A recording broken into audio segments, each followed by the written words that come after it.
almost feel bad for Justice Ketanji Brown, man. People have almost forgotten that she doesn't know what a woman is. They have almost forgotten that she's in over her head, man. She probably does not belong on the Supreme Court. But anyway, forgotten or not, she made sure that we were all reminded today. And here's the thing. If you're going to be on the Supreme Court, you have to at least try to sound like you know the law or know how government works. And you probably should not be asking questions that will allow an attorney to basically expose you for someone who doesn't belong on the court, right?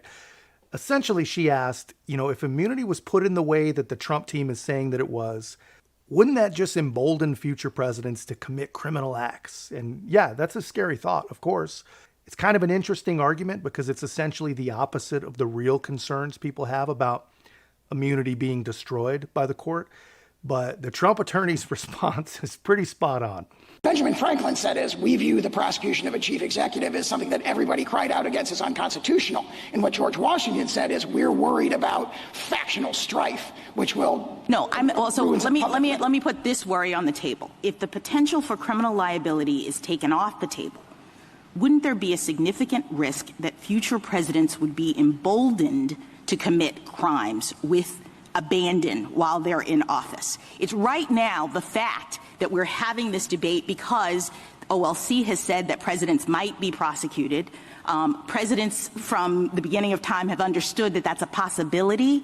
That might be what has kept this office from turning into the kind of crime center that I'm envisioning. But once we say no criminal liability, Mr. President, you can do whatever you want, I'm worried that we would have a worse problem than the problem of the president feeling constrained to follow the law while he's in office. I respectfully disagree with that because the regime you've described is the regime we've operated under for 234 years. There has not been an expectation based on 234 years of unbroken political